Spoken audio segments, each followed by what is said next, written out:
What's up YouTube's Computer Dude here, and welcome to part 4 of how to build your own computer. So right now in part 4, I'll be teaching you guys how to install your motherboard into your case. So let's start off by going over the parts that you'll need for this. Obviously you will need a computer case, you would need a motherboard that fits into your case, you will need motherboard standoffs, you will need standoff screws, you will need a I/O shield, it's also known as a backplate. And then keep in mind that your backplate, motherboard standoffs, and standoff screws all come with your motherboard in the motherboard box.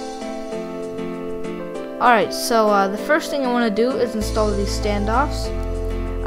Basically the standoffs are needed to basically just elevate the back of the motherboard from your computer case, so then it's not touching the back of your computer case and short-circuiting anything to ruin the motherboard. So basically, it'll have everything labeled on the back of your case, well, inside of your case that is.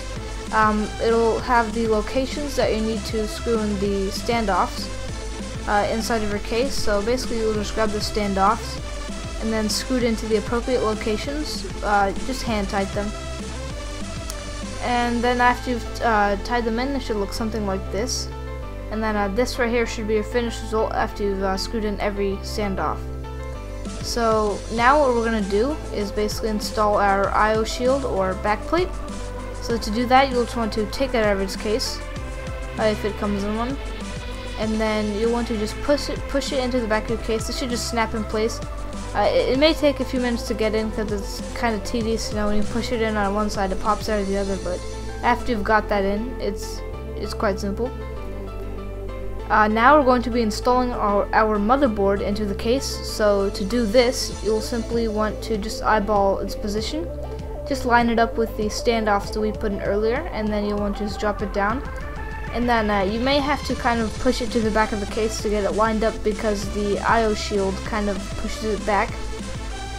So after you've just dropped that in and got it all lined up, then you want to grab a standoff screw, which looks a little something like this right here.